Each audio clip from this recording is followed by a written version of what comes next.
بھائی شاعر کی تو جان ہوتا ہے وہ، اس لیے کسی نئے سلام کا خون نہیں کرتا، لیکن آج کی مجلس میں سرفراز بھائی سے بہت پہلے سے وعدہ تھا۔ یہ میں نے پرسوں کہا ہے، اور جب کہہ رہا تھا اسی وقت نیت یہ تھی کہ چاہے سنیچر کو جاؤں چاہے اتوار کو یہیں پڑھوں گا۔ یہ لکھنؤ میں مصرع ہوا تھا۔ متن ردیف صرف نبھائی ہے اور کچھ نہیں ہے اس میں، کہ وہ علقمہ ہے نہ وہ علقمہ کی تصویریں، وہ علقمہ ہے نہ ہیں علقمہ کی تصویریں، مگر بشکل علم ہیں وفا کی تصویریں۔ وہ علقمہ ہے نہ ہیں علقمہ کی تصویریں، مگر بشکل علم ہیں وفا کی تصویریں۔ اور قافیہ بڑا خطرناک ہے، شاید علماء کرام اعتراض بھی کر دیں، لیکن میں نے بہت بچا کے کہا ہے کہ مصوروں سے کہو دیکھ کر علی کی طرف، مصوروں سے کہو دیکھ کر علی کی طرف، بنا سکیں تو بنا لیں خدا کی تصویریں۔ مصوروں سے کہو دیکھ کر علی کی طرف، بنا سکیں، وہ چہرے کا جو نور ہے وہ پینٹ نہیں ہو سکے گا، وہ ایک الگ مسئلہ ہے، لیکن ہیں تو علی وجہ اللہ، جنب اللہ، ید اللہ، عین اللہ۔ فرمائے کہ مصوروں سے کہو دیکھ کر علی کی طرف، بنا سکیں تو بنا لیں خدا کی تصویریں۔ نہ اس سے پہلے نہ ہے کربلا کے بعد کہیں، نہ اس سے پہلے نہ ہے کربلا کے بعد کہیں، 72 ایک سی صبر و رضا کی تصویریں۔ کہ 72 ایک سی صبر و رضا کی تصویریں، اور دکھائی دیں گی عقیدت کی کہکشاں کی طرح، دکھائی دیں گی عقیدت کی کہکشاں کی طرح، جو بن سکیں میرے اشک اذا کی تصویریں، جو بن سکیں میرے اشک اذا کی تصویریں۔ اور فرشتے صبح و مساء کرتے ہیں سلام انہیں، فرشتے صبح و مساء کرتے ہیں سلام انہیں، ہیں جن گھروں میں لگی کربلا کی تصویریں، ہیں جن گھروں میں لگی کربلا کی تصویریں۔ اور یہ بھی سماعت فرمائیں کہ ابھر کے آئیں گے خال و خط مہ ہاشم، ابھر کے آئیں گے خال و خط بنی ہاشم، بنائی جائیں جو جذب وفا کی تصویریں، بنائی جائیں۔ اور نجوم کو، شعر نیر میاں کہ نجوم کو مہ تابہ پہ فوقیت دے کر، کہ نجوم یاد ہے آپ کو، اور والقمر مولا علی کے نجوم کو مہ تابہ پہ فوقیت دے کر، بنائی تم نے ہوا میں ہوا کی تصویریں۔ نجوم کو مہ تابہ پہ فوقیت دے کر، بنائی تم نے ہوا میں ہوا کی تصویریں۔ اور یہ تجویز ہمارا سرفراز بھائی کہ وہ فوج شام کی بدلی میں نیمچے چمکے،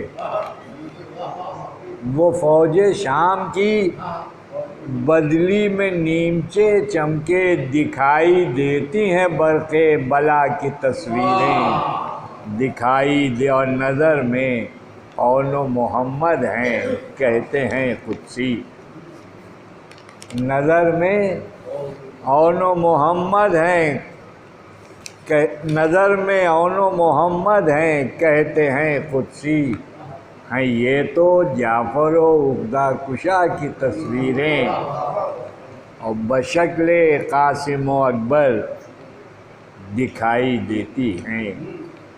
بشکل قاسم و اکبر دکھائی دیتی ہیں لہو میں ڈوبی ہوئی مصطفیٰ کی تصویریں، لہو میں ڈوبی ہوئی، اور تبسم علی اصغر ہے ذہنوں پر چھایا، تبسم علی اصغر ہے ذہنوں پر چھایا، نہ ہرملا ہے نہ ہے ہرملا کی تصویریں، اور نظر میں گنج شہیداں ہے کہتے ہیں جبریل، نظر میں گنج شہیداں ہے کہتے ہیں جبریل، ہیں پرزے پرزے یہ اہل کسا کی تصویریں، اور دھواں خیام سے اٹھا تو دیکھی دنیا نے، دھواں خیام سے اٹھا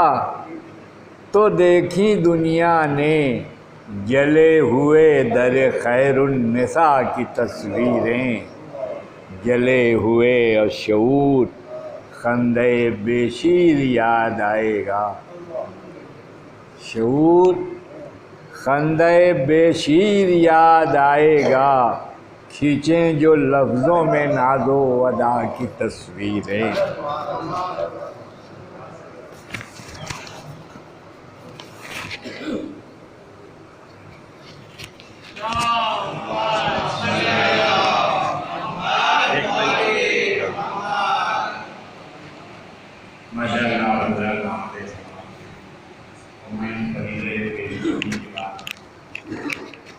کیا کہوں مولانا حافظ صاحب کی انتخاب کر رہا ہوں کہ وہ آئیں اور آپ کے قلوب کو جو میری بات فرمائیں پر محمد والے محمد صلی اللہ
رحم اللہ من قرأ الفاتحہ۔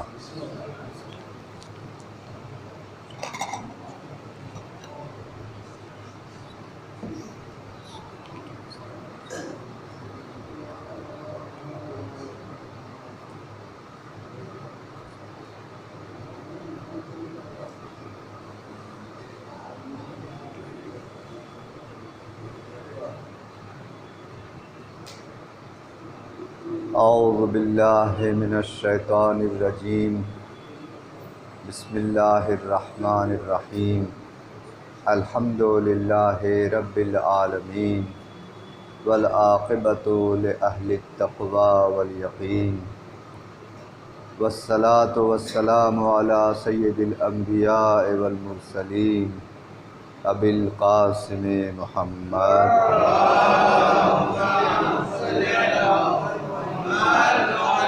وعلی آلہ الطیبین الطاہرین المعصومین، لا سیما بقیت اللہ المنتظر الحجۃ الثانی عشر، روحی و ارواح العالم لتراب مقدمہ الفداء، ولعنۃ الدائمۃ الباقیۃ علی اعدائہم اجمعین۔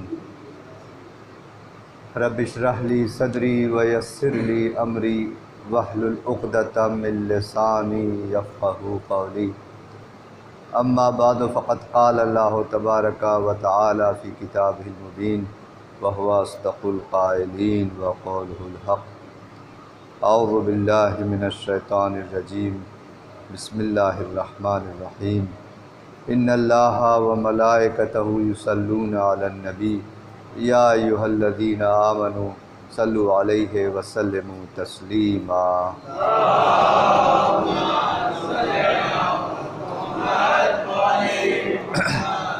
آپ حضرات سے گزارش ہے کہ ایک بار سورہ حمد اور 3 بار سورہ توحید پڑھ کر کے ان مرحوم کے اور جملہ مومنین مومنات کو اصال کریں۔ مرحوم صادق علی صاحب، مرحوم تصدق حسین صاحب، مرحوم معشوق علی صاحب، مرحوم الیاس حسین صاحب، مرحوم ولایت حسین صاحب، مرحوم یاران علی صاحب، مرحومہ ننھی بیگم، مرحومہ فضل خاتون، مرحومہ مومنہ بیگم اور جملہ مومنین مومنات۔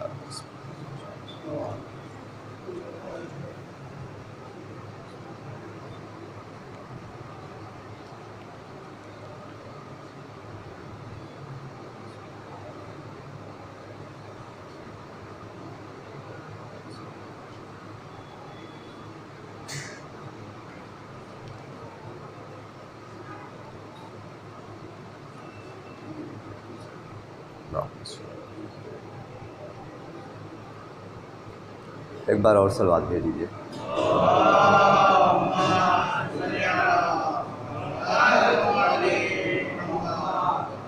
عزیزان محترم، اچھے دوست ہمیشہ کام آتے ہیں، اور جب ضرورت کا وقت آئے اضطرار اور پریشانی کے عالم میں، خاص طور سے اچھے دوست کی محبت اور واضح اور زیادہ نظر آنے والی ہوتی ہے۔ یہ اور بات ہے کہ جس کو اچھے دوست مل جائیں وہ ایک خوش نصیب انسان ہے، کیونکہ روایت ہے کہ آخر زمانے میں 2 چیزیں بہت کم ملیں گی، اخ یوثق بہ و مال حلال۔ 2 چیزیں بہت کم ملیں گی، اچھا دوست، قابل بھروسہ بھائی بے معنی دوست بھی استعمال ہوتا ہے، بھائی بھی ہے، اور مال حلال۔ یہ 2 چیزیں بہت کم ملتی ہیں۔ تو عزیزو، اچھا دوست جس کو مل جائے وہ خوش نصیب۔ اہل بیت، چونکہ میرا یہ موضوع معرفت اہل بیت پر، اور آج آخری مجلس ہے، آج تقریباً سمیٹنا ہے بات کو ساری۔ اہل بیت علیہم الصلاۃ والسلام سے بہتر کوئی دوست نہیں۔ یہ ہر حال میں مومنین کے کام آتے ہیں، اپنے چاہنے والوں کے، اپنے شیعوں کے کام آتے ہیں، کبھی بھی اپنے چاہنے والوں کو چھوڑتے نہیں ہیں۔ اس کے برعکس جو شیاطین ہیں، برے افراد ہیں، شیطانی فکر رکھنے والے، یہ لوگ وقت مصیبت راہ فرار اختیار کر لیتے ہیں، فرار کر جاتے ہیں۔ روایت ہے محشر میں، توجہ سے سنیے گا، روایت ہے کہ روز محشر آواز آئے گی، پروردگار عالم کی آواز آئے گی، این خلیفۃ اللہ فی ارضہ، اللہ کا خلیفہ، اللہ کے خلیفہ جو سرزمین میں اللہ کے خلیفہ رہے ہیں وہ کہاں ہیں؟ جناب داؤد کھڑے ہوں گے۔ جناب داؤد بھی اللہ کے ایک خلیفہ ہیں، لیکن فوراً ان سے کہا جائے گا آپ بیٹھیے، مراد آج آپ نہیں ہیں، آپ تشریف رکھیے۔ پھر آواز آئے گی مولا کائنات امیر المومنین علی بن ابی طالب علیہ السلام،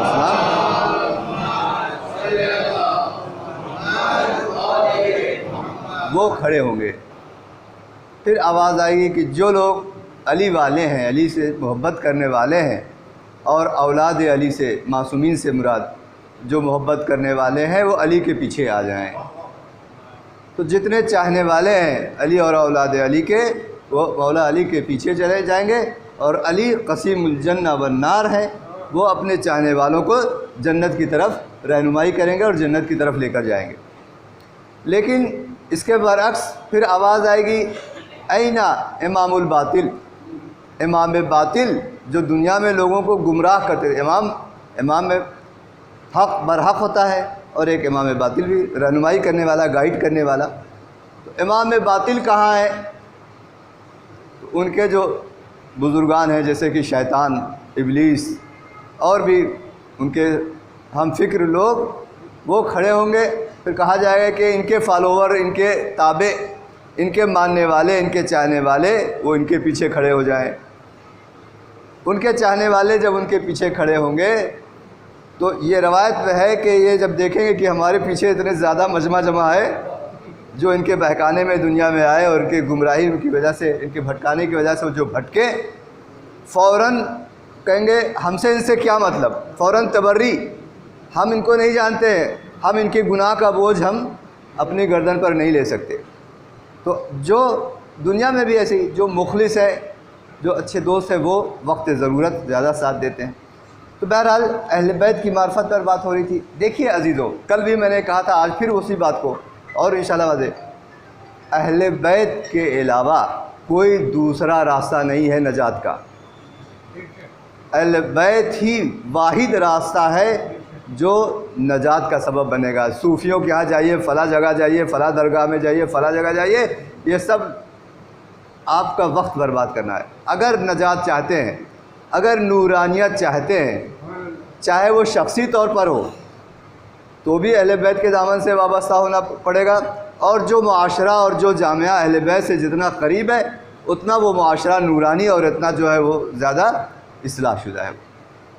تو اہل بیت کے علاوہ عزیزو اگر کوئی اور چارہ ہوتا، ایسا نہیں ہے کہ ہے کوئی اور ہم کو بتایا نہیں گیا، نہیں ہے ہی نہیں، کوئی دوسرا نیکسٹ آپشن ہے ہی نہیں، ایک ہی واحد آپشن ہے، ایک ہی واحد ذریعہ ہے اہل بیت۔ اگر ہوتا عزیزو تو شیطان اپنی عبادتوں کے بلبوتے وہ نجات پا جاتا۔ بڑی سالہ سال 6000 سال، وہ بھی معلوم نہیں کہ دنیا کا سال یا وہاں کا سال، عبادت کیا، لیکن اس کے نصیب میں کیا آیا؟ لعنت اور ملامت کے علاوہ اس کے نصیب میں کچھ نہیں آیا۔ اگر عبادتوں کے ذریعے وہ نجات پا سکتا تو نجات پا جاتا، لیکن اس نے، توجہ کیجیے گا، اس نے انسان کامل، جو اس وقت انسان کامل تھا، جو حجت خدا تھا، جو معصوم تھا، جو ولی خدا تھا، اس کے آگے اپنا سر خم نہیں کیا، اس کے آگے تسلیم نہیں ہوا، لہٰذا وہ مورد لعن قرار پایا۔ دیکھیے عزیزو، اللہ نے صرف اللہ کا سجدہ جائز ہے، باقی اور کسی کا سجدہ جائز نہیں، اور کسی کے آگے سجدہ کرنا شرک ہے۔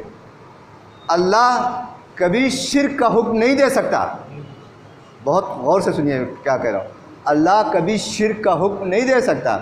اللہ نے جو حکم دیا تھا سجدہ کرنے کا، وہ سجدہ بے عنوان خالقیت، کہ خالق کے طور پر ان کا سجدہ کرو، یا مدبر کائنات کے طور پر ان کا سجدہ کرو، رزاق کے طور پر ان کا ایسا سجدہ نہیں تھا۔ سجدہ صرف تسلیم کا تھا، یعنی ولی خدا کے سامنے، حجت خدا کے سامنے سر تسلیم رہو، ان کے آگے مت چلو۔ شیطان نے اس سجدے سے انکار کیا، کل میں پڑھ چکا ہوں مفصل کہ اس نے مغالطہ کیا، تو شیطان حجت خدا کے علاوہ دوسرا راستہ تلاش کرنا چاہ رہا تھا، سر تسلیم نہیں کیا، وہ گمراہ ہو گیا اور جہنمی قرار پایا۔ واحد راستہ جو عزیزو ہے وہ اہل بیت کے دامن سے وابستہ رہنا۔ ایک صلوات بھیج دیجیے آپ حضرات۔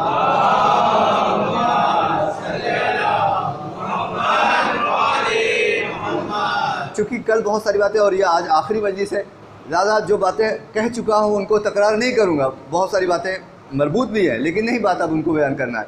عزیزو، ایک دوسری بات جو قابل غور ہے، آیے تطہیر آپ سب نے سنا کہ انما یرید اللہ لیذھب عنکم الرجس اہل البیت ویطہرکم تطہیرا۔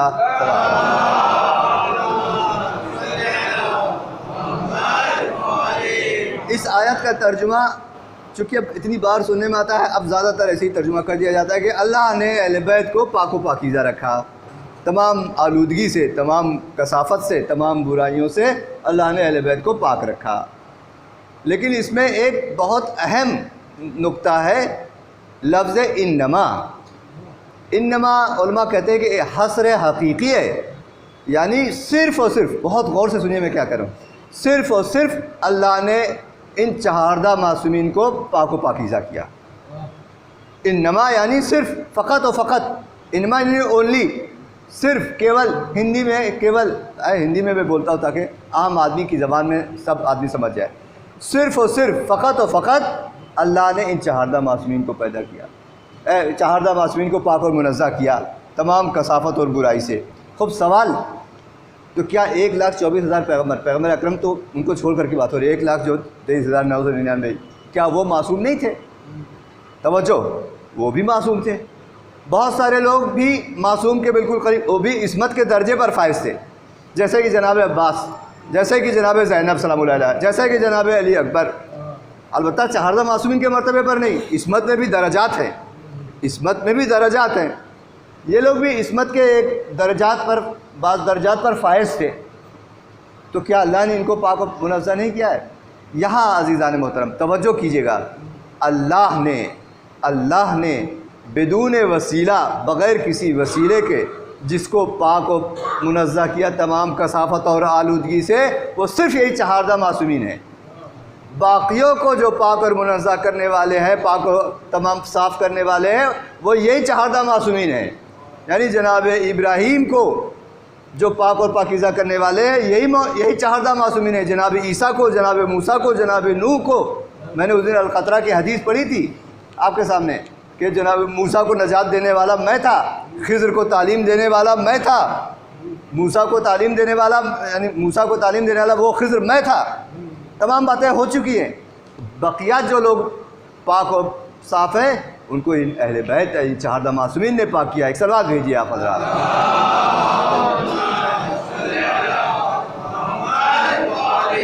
وگرنہ اللہ نے جو براہ راست ڈائریکٹ بغیر کسی وسیلے کے جن کو پاک اور منزہ کیا ہے، وہ صرف یہی چہاردہ معصومین ہیں۔ عزیزو، بڑی عمدہ جو زیارت، جو سب سے اچھی، علماء کہتے ہیں سب سے اچھی زیارت جو متن اور عبارت اور معنی و مفہوم کے حساب سے ہے، وہ ہے زیارت جامع کبیرہ۔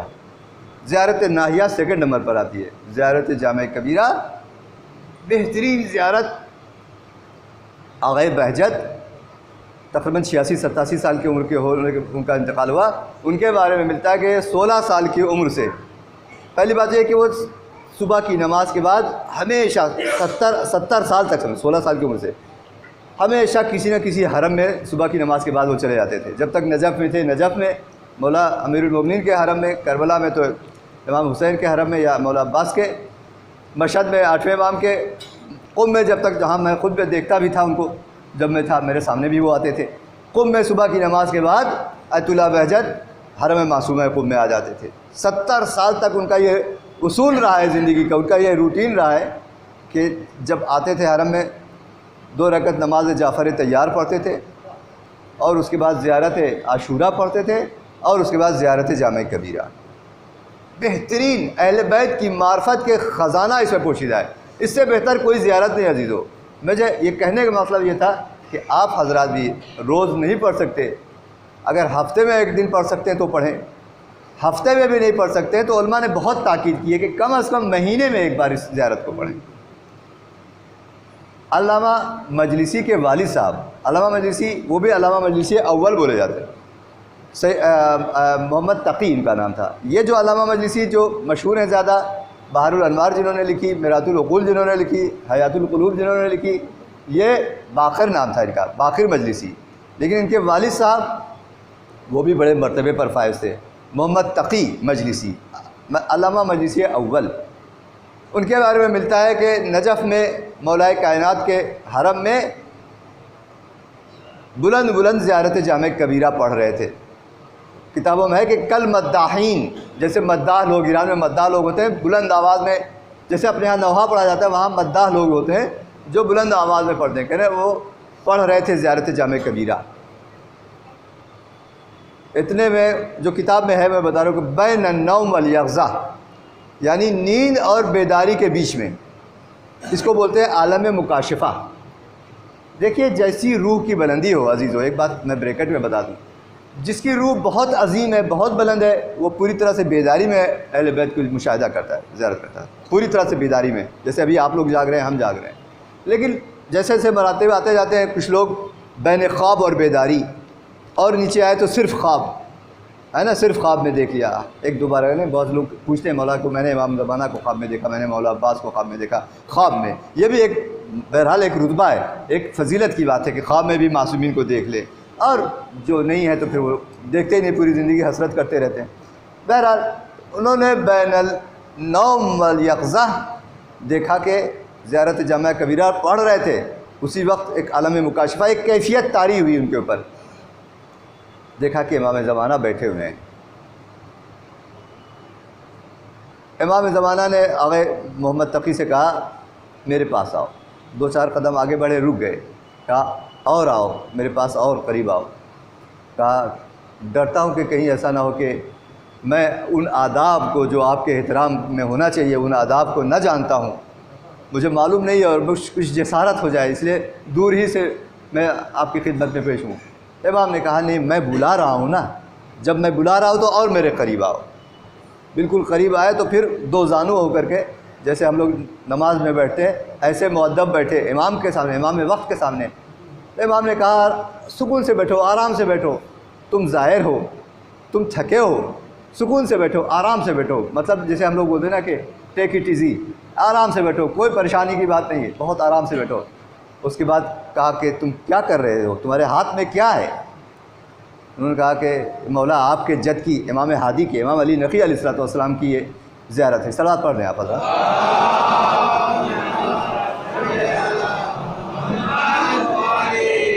یہ آپ کے جد کی زیارت ہے، زیارت جامع کبیرہ. وہ پڑھ رہا تھا تو امام نے فرمایا، تائید ہے امام کی، امام نے فرمایا نعمت الزیارہ حاضی، نعمت الزیارہ حاضی، یعنی کیا عمدہ زیارت ہے، یہ بڑی عمدہ زیارت. عزیزو زیارت جامع کبیرہ عمدہ ترین زیارت، سب سے بڑی.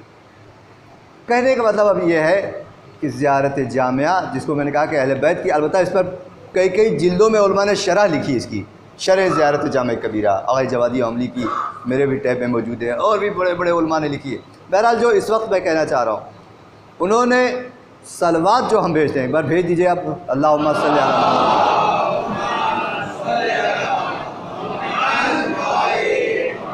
کہا کہ اس میں کہا بار الہ جو تو نے اس صلوات کو جو ہم بھیجتے ہیں، اس صلوات کو ذریعہ قرار دیا کہ ولایت ہمارے دلوں میں آئے.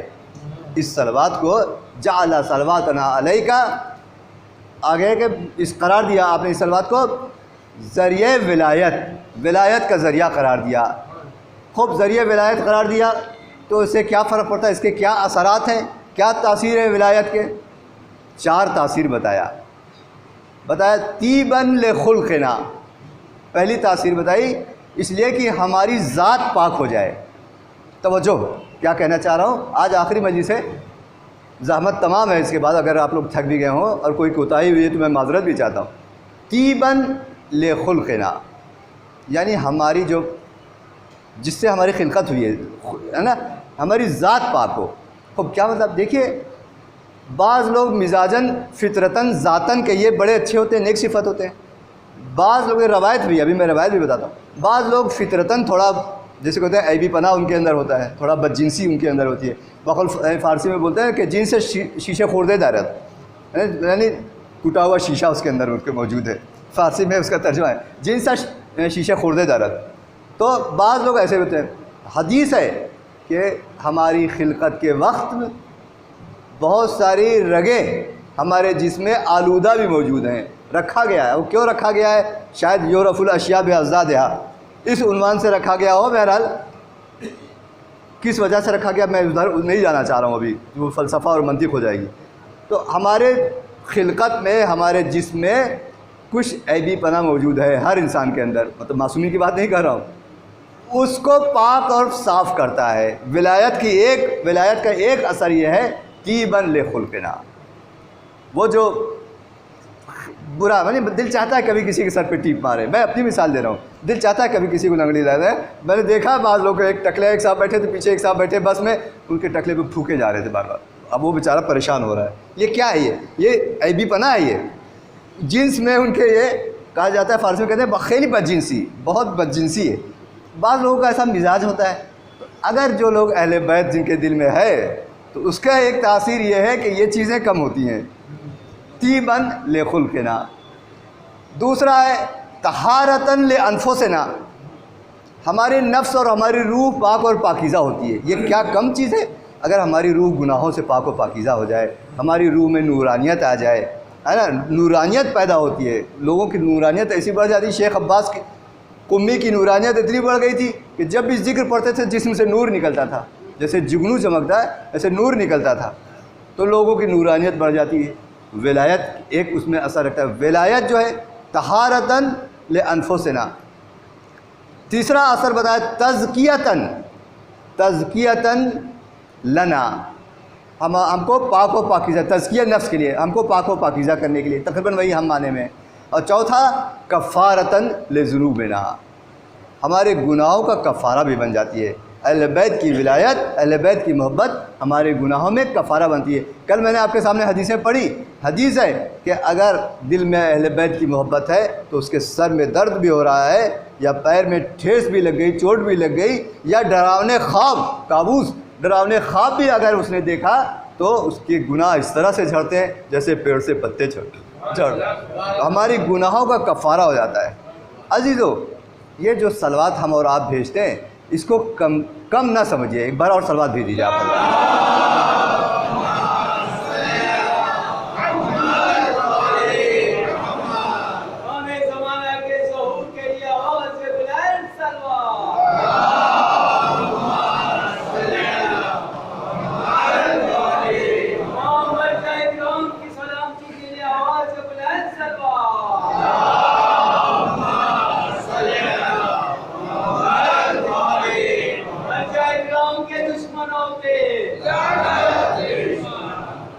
امام خمینی کے ایک دوست تھے جن کا نام تھا ملا علی معصومی حمدانی۔ یہ خود خمینی صاحب نے بھی بیان کیا اس واقعے کو، اور واقعے کو کتابوں میں بھی ملتا ہے۔ وہ کہتے ہیں ملا علی معصومی حمدانی کہ میں مجلسوں میں کہیں جاتا تھا، محفل میں کہیں جاتا تھا، کہیں بھی جاتا تھا تو میں ایک شخص کو دیکھتا تھا، ظاہراً ایک غریب انسان تھا، پھٹے پرانے ایسے لباس میں، لیکن اس کے پاس سے ایک عجیب خوشبو آتی تھی، بہت اچھی خوشبو۔ جو سمجھنے والے، ہم لوگ تو شاید نہ سمجھ پائے اس چیز کو بھی، لیکن یہ سمجھ گئے کہ یہ خوشبو کوئی جنت الفردوس کی یا مشک کی یا عنبر کی خوشبو نہیں ہے، اس سے بالاتر ہے یہ کوئی خوشبو، یہ خوشبو مال دنیا نیست، اس دنیا کی کوئی خوشبو نہیں ہے۔ انہوں نے کہا کہ ایک دن میں نے اپنے گھر پہ مجلس رکھی اور خاص طور سے کہلوایا ہے کسی کے ذریعے، بہرحال امام وہ بھی آیا، وہ جو آدمی وہ بھی آیا، مجلس ہوئی، سب کچھ ہوا۔ اس کے بعد جب سب جانے لگے تو یہ کہتے ہیں میں نے اس شخص سے کہا کہ ذرا آپ رکیے، مجھے آپ سے کام ہے۔ وہ رک گئے۔ جب سب چلے گئے تو انہوں نے کہا کہ یہ بتائیے آپ کون سا عطر یوز کرتے ہیں، کون سا عطر آپ استعمال کرتے ہیں؟ تو کہا کہ ارے مولانا صاحب، وہ ایک عام آدمی تھا، کوئی ایک عالم دین یا مرجع یا کوئی ایسا نہیں تھا۔ کہا نہیں مولانا صاحب میں کوئی عطر استعمال نہیں کرتا ہوں۔ کہا لیکن میں تو انہوں نے کہا مجھے معلوم ہے کہ یہ جو عطر ہے یہ دنیا کا کوئی عطر نہیں ہے، یہ بتائیے پھر آپ کے پاس سے ایسی خوشبو کیوں آتی ہے؟ تو انہوں نے بتایا کہ میں ایک رات سویا ہوا تھا، خواب میں نے دیکھا بہت سارے علماء، بڑی شخصیتیں بیٹھی ہوئی ہیں، وہی میں بھی بیٹھا ہوا ہوں اسی بیچ میں۔ اتنے میں نے دیکھا کہ رسول خدا پیغمبر اکرم محمد صلی اللہ علیہ وسلم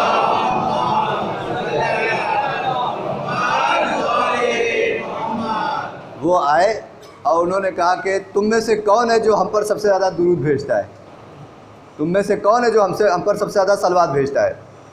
تو کہنے لگا میرے ذہن میں آیا کہ میں کہا، مجھ سے زیادہ بہتر علماء موجود ہیں، مجھ سے زیادہ صلوات بھیجتے ہوں گے، اس لیے میں بھی چپ رہا۔ شاید دوسروں نے بھی یہی سوچا ہوگا، کس کو معلوم کہ میں سب سے زیادہ بھیجتا ہوں۔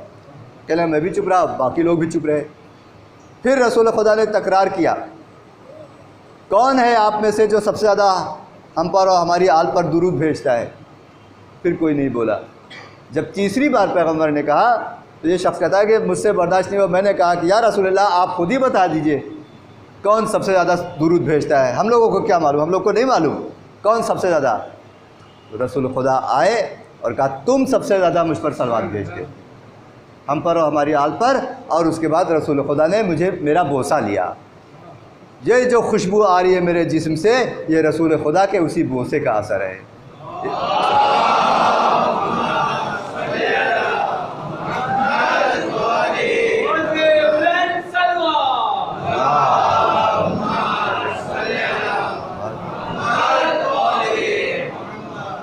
عزیزوں یہ صلوات کا اثر دیکھیں، کبھی کبھی ایک عام آدمی جس کو ہم کچھ سمجھتے نہیں، اسی لیے تو ہے نا حدیث کہ کچھ چیزوں کو کچھ چیزوں میں چھپا کے رکھا ہے، اس میں اعظم کو قرآن میں چھپا کے رکھا ہے، دعا کی قبولیت کے وقت دن بھر کے وقت میں چھپا کے رکھا ہے، اولیاء خدا کو تمام لوگوں میں کیا پتہ اسی مجمع میں کوئی ولی خدا بیٹھا ہو، چھپا کے رکھا ہے۔ کیوں چھپا کے رکھا ہے؟ تاکہ ہر آدمی ایک دوسرے کا احترام کرے، کسی کی توہین نہ کرے۔ جس کو آپ پھٹے پرانے لباس میں دیکھ رہے ہیں ہو سکتا ہے یہی ولی خدا ہو، لہذا سب کا احترام برقرار رہے۔ کبھی کبھی ایسا ہوتا ہے ایک بہت بڑے عارف، وہ اہل عرفان، پیدل انہوں نے ایران کا سفر کرمان کے علاقے سے جو اہل سنت کا علاقہ ہے ادھر سے جا رہے تھے کربلا پیدل زیارت کرنے کے لیے۔ راستے میں کہنے لگے کہ وہ چونکہ اہل سنت کا اور تھوڑا خطرناک اس ایریا میرا بھی دیکھا ہوا ہے، سب بڑے خطرناک قسم کے لوگ، جیسے اپنے یہاں کہا جاتا ہے نا چمبل گھاٹی کا ایریا، ایسا ہی وہ علاقہ۔ جا رہے تھے اکیلے کہ اچانک دیکھا کہ ایک شخص لمبا چوڑا چوپان چرواہا، بھیڑ بکری چرانے والا، بڑا لمبا صحت مند اور بھائی چوپانی کے لباس میں وہ آیا۔ اس نے السلام علیکم، وعلیکم السلام، کہا کہاں جا رہے ہو؟ ان سے پوچھا کہاں جا رہے ہو؟ کہنے میں تھوڑا خوفزدہ بھی ہوا، کہا کہ میں کربلا جا رہا ہوں۔ تو کہا کربلا کیوں جا رہے ہو؟ تو کہا اب انہوں نے یہ سوچا کہ بھائی چوپان یہ آدمی جاہل آدمی ہوگا، چوپان ہے، چرواہا ہے، میں اس کو کیا بتاؤں فلسفہ زیارت اور تاثیر زیارت۔ میں نے اس سے کہا بس جا رہا ہوں حسین کو، امام حسین کو ایک سلام کرنے، امام حسین کو سلام کرنے کے لیے۔ توجہ سے سنیے، تو وہ جو چوپان تھا، چرواہا تھا، اس نے کہا سلام کرتے ہو تو جواب بھی سنتے ہو کہ نہیں؟ جواب آتا ہے کہ نہیں؟ انہوں نے کہا کہ مگر کیا تم جب سلام کرتے ہو تو کیا جواب آتا ہے تمہارے پاس؟ پلٹ کے، کراس کوشچننگ جس کو کہتے ہیں، پلٹ کے۔ تو وہ چرواہے جو بولتے ہیں وہ کہ میں سلام ہی نہیں کرتا ہوں اگر میرے پاس جواب نہ آئے، میں ایسے کو سلام ہی نہیں کرتا ہوں جس کا میرے جواب نہ سنائی دے۔ جب انہوں نے ایسا جملہ کہا تو انہوں نے کہا کہ ٹھیک ہے پھر سلام کرو۔ کہنے بس جیسے ہی انہوں نے رخ کیا امام حسین کے روضے کی طرف، تو کہتے ہیں میں اس کی توجہ ہی سے سمجھ گیا کہ یہ آدمی کوئی معمولی آدمی نہیں ہے، بہت کچھ ان کے پاس ہے۔ جیسے ہی انہوں نے کہا کہ میں خدا کو گواہ مان کر یہ بات بتا رہا ہوں کہ جیسے انہوں نے جب یہ کہا کہ السلام علیکم یا ابا عبداللہ الحسین ورحمۃ اللہ وبرکاتہ،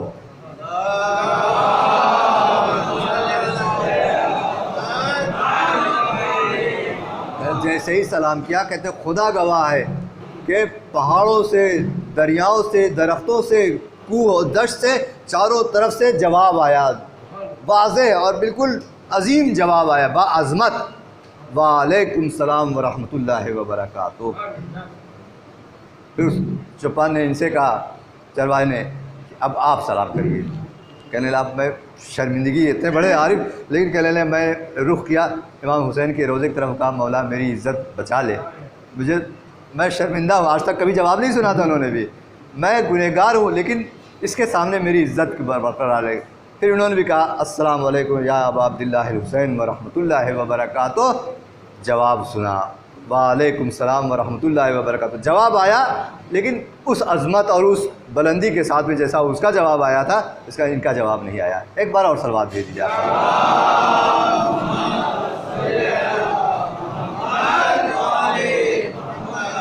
تو یہ جو صلوات کے، میں کبھی انشاءاللہ اور رات میں صلوات کے بارے میں تفصیل سے بتاؤں گا، تھوڑی بہت بات جو اس وقت میں سوچ کے آیا ہوں۔ شیخ صدوق نے اپنی کتاب علل الشرائع، بڑی عمدہ کتاب ہے، اس میں تقریباً حکمت اور مصلحت، علت تو نہیں کہہ سکتے، حکمت اور مصلحت احکام کی بیان کیے۔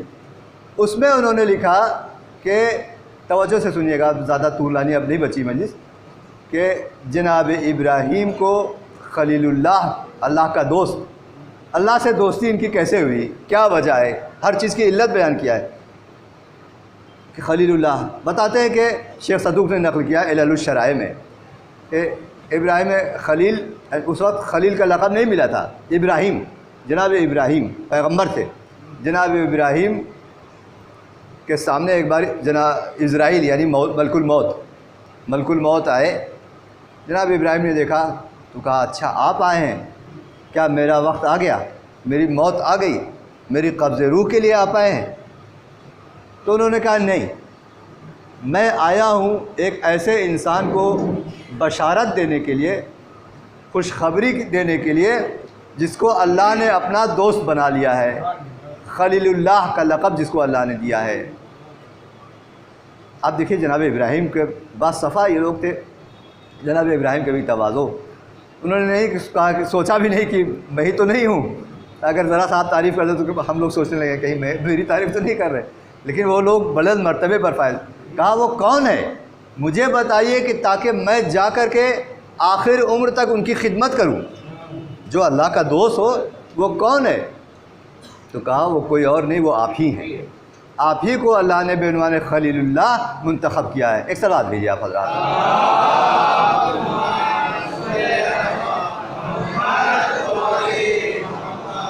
خب کیا وجہ ہے؟ علل الشرع میں انہوں نے بتایا، معصومین کی حدیثوں سے سہارا لے کر کے بتایا، کہا کہ پہلی وجہ جناب ابراہیم کی خلیل اللہ کے منتخب ہونے کی یہ تھی کہ جناب ابراہیم سخی تھے، بخیل کنجوس نہیں تھے، بہت مہمان نواز تھے، پتہ لگاتے رہتے تھے، کوئی آس پاس میں کوئی مل جائے اکیلے بیٹھ کر کے کھانا نہیں کھاتے تھے۔ دسترخوان ان کا وسیع، سخاوت بڑی ایک عمدہ چیز ہے عزیزو۔ روایت میں ہے، پیغمبر فرماتے ہیں کہ ایسا درخت ہے جس کی جڑ جنت میں اور اس کی شاخیں دنیا میں لٹکی ہوئی ہیں، جو بھی اس کی شاخ سے متمسک ہو جائے گا، پکڑ لے گا، وہ شاخ اس کو کھینچ لے جائے گی جنت کی طرف۔ لیکن کنجوسی اور بخل، مائزر ہونا، یہ جو ہے ایک ایسا درخت ہے، ایسا پیڑ ہے کہ جس کی جڑیں جہنم میں ہیں اور اس کی شاخیں دنیا میں لٹکی ہوئی ہیں، جو اس کو پکڑ لے گا جہنم کی طرف یہ شاخ کھینچ کر کے لے کے چلی جائے گی۔ جناب ابراہیم سخی تھے۔ ایک بار کچھ لوگ آئے جناب ابراہیم کے پاس، ایک چھوٹا سی بات آگے آئے، جناب ابراہیم نے بچھڑا ذبح کیا، بھنا ہوا بچھڑا ان کے سامنے پیش کیا اور کہا کہ آپ لوگ نوش کریں۔ انہوں نے کہا، دیکھیے وہ فرشتے تھے، ملائکہ تھے، انسان کی شکل میں آئے تھے، انہوں نے کہا کہ آپ یہ جو خاطر تواضع کر رہے ہیں ہماری، بھنا ہوا بچھڑا اور تمام دسترخوان پہ، اس کے عوض آپ ہم سے کیا چاہتے ہیں؟ جناب ابراہیم انسان سمجھ رہے ہیں، تو کہا کہ اس کے عوض آپ ہم سے کیا چاہتے ہیں، ہم لوگوں سے کیا چاہتے ہیں، ہم آپ کے کیا کام آ سکتے ہیں؟ جناب ابراہیم نے کہا میں آپ سے کچھ نہیں چاہتا ہوں، بس میں اتنا چاہتا ہوں کہ جب کھانا شروع کریے تو بسم اللہ الرحمن الرحیم کہہ دیجئے، اور جب کھانا ختم کر لیجئے تو الحمدللہ رب العالمین کہہ دیجئے، شروع اور آخر میں میرے معشوق کا نام لے لیجئے، میرے جو معشوق حقیقی ہے اس کا نام لے لیجئے، بس یہی چاہتا ہوں۔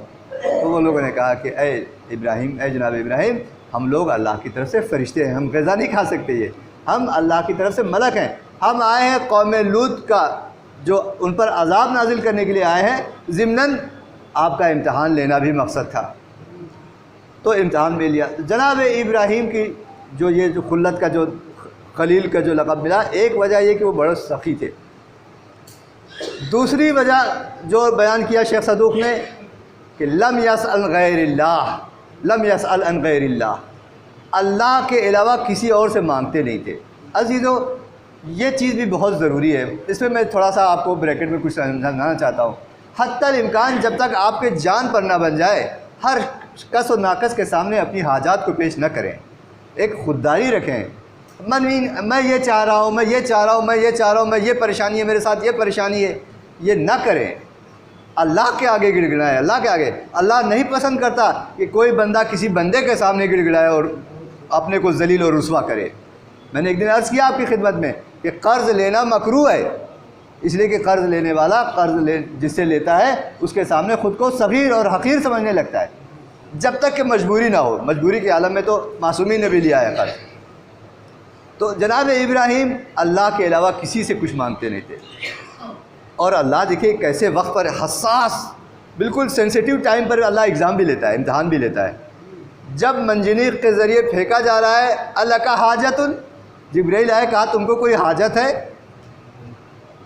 تو جناب ابراہیم نے کیا کہا؟ لی ربی، میرا ایک پروردگار عالم ہے، علمہ حسبی عن سوالی، اس کا علم ہو بحالی حسبی عن سوالی، اللہ میرے بارے میں جان رہا ہے، میری حالت کو جان رہا ہے کہ میں آگ میں گرنے والا ہوں، ہوا میں ہوں، اس کا یہ جاننا مجھے بے نیاز کرتا ہے کہ میں کسی سے سوال کروں، یعنی اللہ سے صرف میں مانگ رہا ہوں اور کسی سے نہیں۔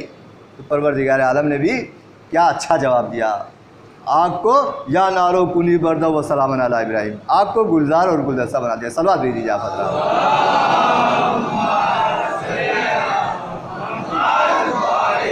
لیکن تیسری اور جو سب سے بڑی وجہ جو بیان کیا ہے جناب ابراہیم کو، جو خلیل کو جو لقب دیا،